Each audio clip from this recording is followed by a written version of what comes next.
have a look at that one. Okay, so let's generate report in this one.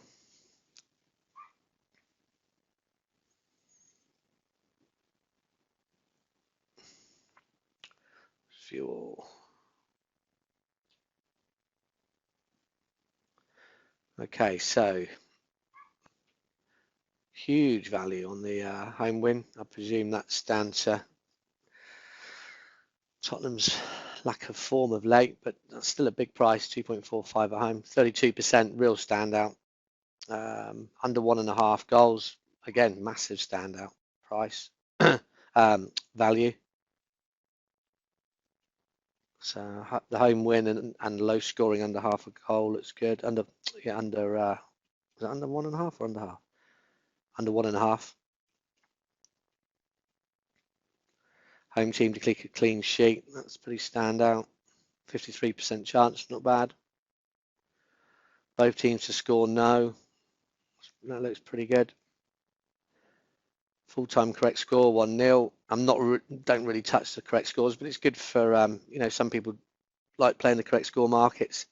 So there's a pretty good one. 1-0. Bit of value in the away 1-0 as well. The double chance markets. What's this one here? Total goals 1. So it's showing at the moment as a sort of low scoring home victory, like a 1-0, possibly a 2-0. There was the no on both teams to score looked good, didn't it? So sort of 1-0, 2-0. Home team to win either half, safe bet. Total 0-1 goals, stand out. Home team to win by 1. So it's all supporting that kind of low scoring home victory. So just double check a few more. Home team to score last. There's a few little standouts in this. Obviously the market, the market doesn't fancy Tottenham at all. Okay, let's just quickly look at the team view. So the home win, they've pretty much got it bang on if you look at Tottenham's form against Tottenham and Southampton's form versus all teams. But as it's not a negative, that wouldn't put me off that at all. Under 1.5, still a little bit of value there, albeit very small. But I always say if it's not overly negative, I'm quite happy with that. So what was the other one we wanted to look at? Both teams to score no, still showing value. Second half stuff, total goals, winning margins. Not so much in the home by 1 on that.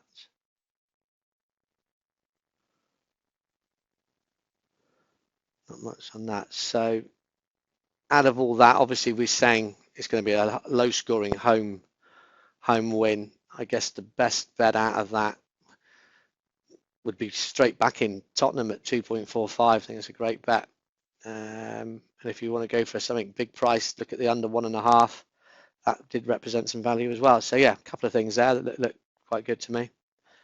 Move on to the next game, which is a West Ham and QPR. These are all the Sunday games now.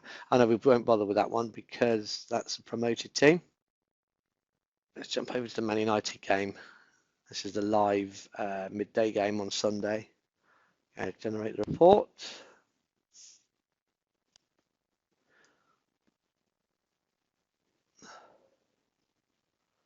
View all, expand all. Halftime draw. It's quite a big one. Stand out.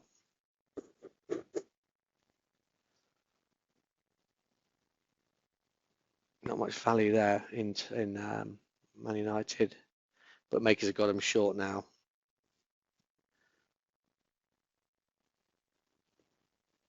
Bit of value in under 3.5, but at 1.57, not my type of bet really.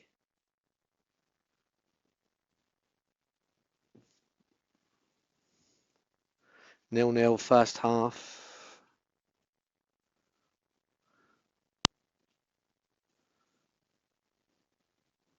Second half draw. Again, don't touch second halves.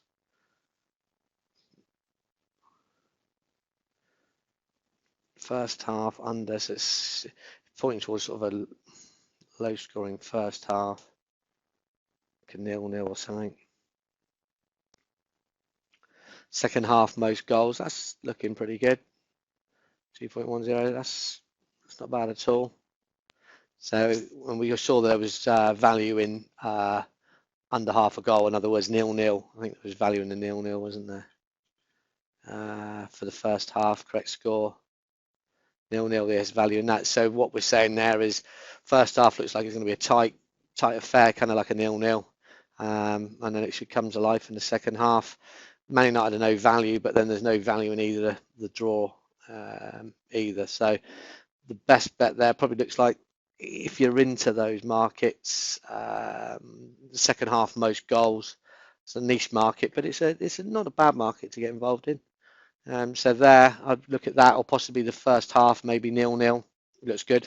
So yeah, nothing major there in that one. So now let's jump on to the next game.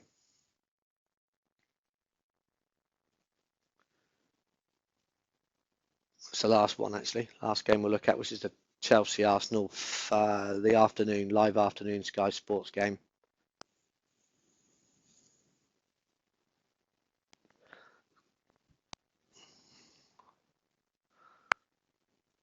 Let's quickly flick through this one then. So straight away, half-time result, 6-1-3. So Chelsea 6 of the last 10s against the big Grade A top 4 teams.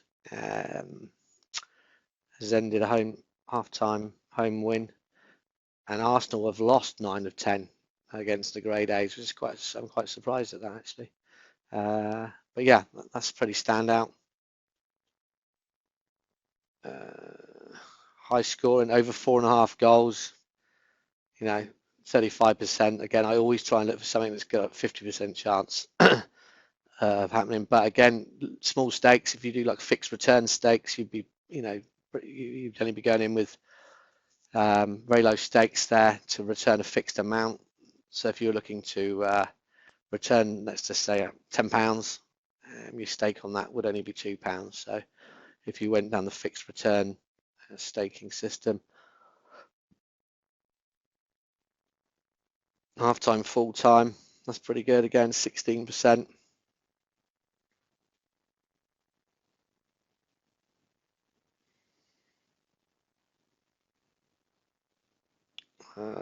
Home team to score in both halves, pretty good. Again, niche markets, not my markets, but a lot of people do like these little niche markets. So just point that out for you. Home team to win either half, short price 1.4. Home team to win by 1. First half over 2.5 goals. But again, it's only a 29% chance. Not my kind of thing. Home team to score first, short price, but it stands out. Keep going down. I think that's about it. I think that's about it. Nothing on the Asian handicaps. I'll do a separate video for Asian handicap stuff. So yeah, that game there, halftime result was the big standout one for me. I mean, you could look at the halftime, full time, but I think that's a reasonable bet. 28%, as you can see through all the value, it's pretty standout, isn't it? It's got a 71% implied chance of happening, and you're getting odds against of 2.3. So yeah, that would be my standout selection there. So okay, that's it. That's every game. I've highlighted every, something in every game that you can look further into. Maybe look at the team news afterwards. Maybe look at the head-to-heads. Do a bit more rooting around and make sure that that value's not there for a reason. There might be Rooney and Rooney and Van Persie missing in the Man United game, or something like that. That's going to put you off that selection. So yeah, they're all food for thought. Hopefully, give you an insight of how you can use this. And in 10-15 minutes, I've gone through that whole league and probably highlighted, I don't know, probably potentially 15-16 different bets.